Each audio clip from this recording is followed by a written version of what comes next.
Good morning students. Last lecture में हमने discuss किया कि इक्विलिब्रियम कांस्टेंट गैसियस सिस्टम में कैसे फाइंड आउट करोगे आप। केपी और केसी के रिलेशन के बारे में देखा। आज हम बात करेंगे कैरेक्टरिस्टिक्स के बारे में। जो कैरेक्टरिस्टिक्स होंगे इक्विलिब्रियम कांस्टेंट के, उसके बारे में बात करेंगे।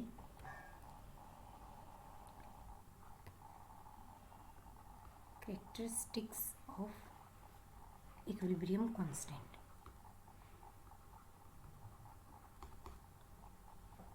फर्स्ट कैरेक्टरिस्टिक्स क्या बोलते हैं, जो इक्विलिब्रियम कांस्टेंट होगा is applicable only at equilibrium state.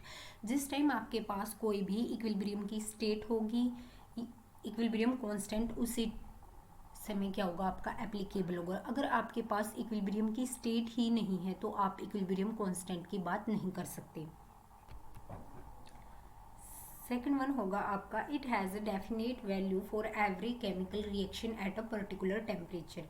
तो इसकी वैल्यू क्या होगी, इक्विलिब्रियम कांस्टेंट की डेफिनेट वैल्यू होगी। कोई भी केमिकल रिएक्शन होगी किसी भी पर्टिकुलर टेम्परेचर के ऊपर, और जो इनिशियल कॉन्सेंट्रेशन के ऊपर इसकी कोई डिपेंडेंसी नहीं होती, यानी इंडिपेंडेंट होता है क्या आपका इक्विलिब्रियम कांस्टेंट।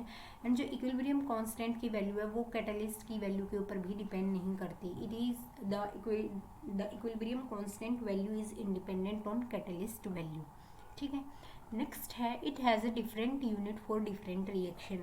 अब इसकी क्या होगी, डिफरेंट यूनिट होगी डिफरेंट रिएक्शन के लिए। अब ये ऐसा कैसे हो सकता है कि डिफरेंट यूनिट होंगे। सो इसको सबसे पहले एक बार देखिए, समझने की ट्राई कीजिए। आपने कोई भी एक जनरल रिएक्शन ली, ए मोल्स ऑफ ए वही फिर B moles of B in equilibrium constant with C moles of C and D moles of D. आपने की जनरल रिएक्शन ली, इसमें आप जो के सी है आपका उसकी वैल्यू कैसे फाइंड आउट करते हो, कुछ लिखते हो आप इसको D moles of D product minus product upon reactant, यही है ना फॉर्मूला इसका, that is B into B. So अगर ये सारे मोल्स में, तो इसको आप लिख दोगे mole per litre C plus D, and नीचे भी मोल पर लीटर ए प्लस बी। ठीक है, ये यहाँ गया। अब आप इसको क्या लिख सकते हो, के सी की यूनिट को किस चीज़ के ऊपर डिपेंड करेगी, ये मोल पर लीटर डेल एन की वैल्यू के ऊपर, इसके ऊपर डिपेंड करेगी। डेल्टा एन की वैल्यू क्या होगी आपकी, जो के सी है उसकी वैल्यू उसके ऊपर डिपेंड करती है। Let's take first case, we are taking first case, case number 1। इसमें देखिए, अगर आपके पास if number of moles of product is same as number of moles of reactant then K has no unit. तो आपके के की कोई भी यूनिट नहीं होगी। Let's take example H2 plus Cl2, वही आप ले लो दोबारा एग्जांपल 2HCl। इसमें क्या होगा, जो Kp और Kc की होगी कोई भी यूनिट नहीं होगी आपको, क्योंकि इसमें already we are discussing this example in last lecture कि इसमें जो वैल्यू आएगी वो क्या आएगी आपकी, ज़ीरो आएगी। क्यों ज़ीरो आएगी, जो पीवी है आपका, पीवी क्या था आपका, इज इक्वल टू एनआरटी था। सो पी को क्या लिख रहे थे आप, P is equals to n by V R T. N by V क्या था आपका, मोलर कॉन्सेंट्रेशन थी। के पी की टर्म में आप उसको पार्शियल प्रेशर की टर्म में लिख रहे थे, partial pressure into delta n. और के पी है जो आप उसको किस में लिखोगे, अब बार्स में। ये मैं ऑलरेडी आपको डिस्कस कर चुकी हूँ कि आपने इस किसकी फॉर्म में दिखाना है, बार की फॉर्म यूनिट लेनी है। सो डेल एन, अगर आपकी डेल एन की वैल्यू वेरी करेगी, अगर डेल एन 0 आएगा तो इसकी कोई यूनिट नहीं आएगी। अगर डेल एन 1 2 3 अप टू कुछ भी आता है तो उसकी वैल्यू किसके ऊपर डिपेंड करेगी, आपकी डेल एन की ऊपर डिपेंड करेगी। केस सेकंड लीजिए हम, case 2। If number of moles of product is not equal to the number of moles of reactant, then K will have certain unit depending on change in number of moles. अब ये क्या बोल दिया, देखो एक बार इसको। If number of moles of products, if number of moles of product, अगर मैं number of moles of product लेती हूँ, ठीक है, is not equal to, क्योंकि वहाँ तो इक्वल थे दोनों, is not equal to the number of moles of reactant, then K will certain unit, तो K की कुछ न कुछ वैल्यू आएगी, then K will certain units depending on change in number of mole, depending on change in number of moles, got it. So unit क्या आएगी इसकी, unit of Kc। अगर आपके पास मोल पर लीटर में है, ये मोल पर लीटर डेल एन, कुछ यूं ही था ना।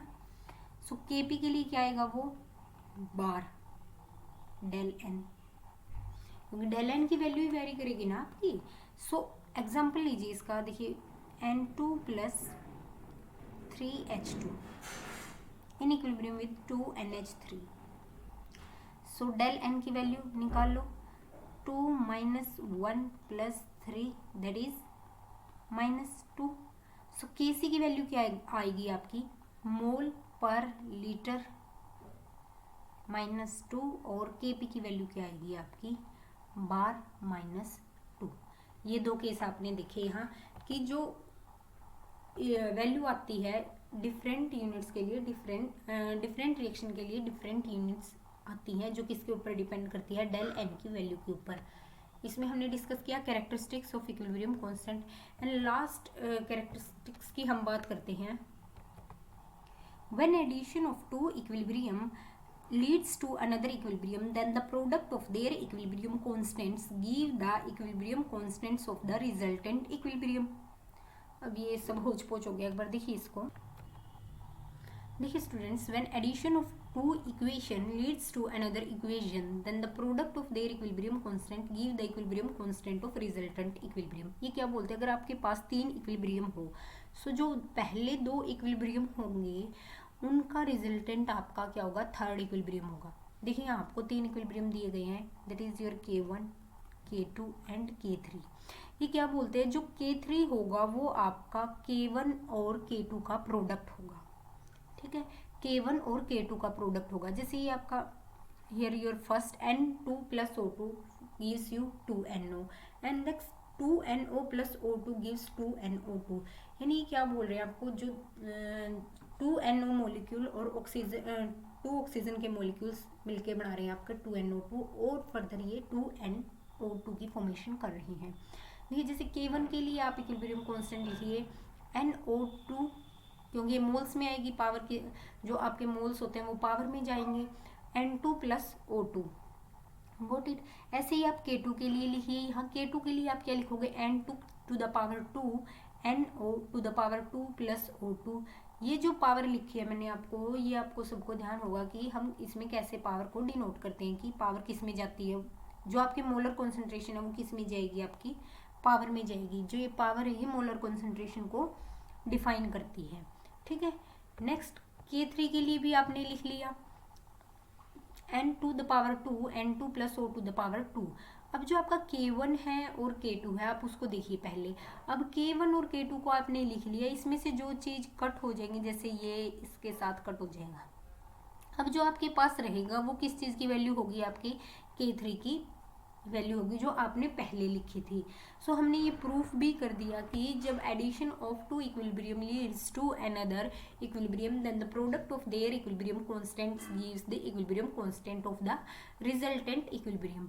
आज हमने इसके 6 कैरेक्टरिस्टिक्स के बारे में देखा इक्विलिब्रियम कांस्टेंट में, कि 6 कैरेक्टरिस्टिक्स। सबसे पहले हमने जो इसमें 2 मेन इंपॉर्टेंट इक्विलिब्रियम कांस्टेंट है, फर्स्ट वन इज जो एप्लीकेबल होगा, ये इक्विलिब्रियम स्टेट होनी चाहिए। इक्विलिब्रियम कांस्टेंट किसके ऊपर एप्लीकेबल होगा, इक्विलिब्रियम की स्टेट के ऊपर। इसकी डेफिनेट वैल्यू होगी एवरी केमिकल रिएक्शन के लिए एट अ पर्टिकुलर टेम्परेचर। ये इनिशियल कॉन्सेंट्रेशन के ऊपर इंडिपेंडेंट होते हैं, एंड कैटलिस्ट की वैल्यू के ऊपर भी ये इंडिपेंडेंट होते हैं। एंड मोस्ट इंपॉर्टेंट इनकी क्या होती है, डिफरेंट यूनिट्स होती है डिफरेंट रिएक्शन के लिए। ये हमने केस 1 और केस 2 से देखा भी कि कैसे डेल एन की वैल्यू डिपेंड करती है।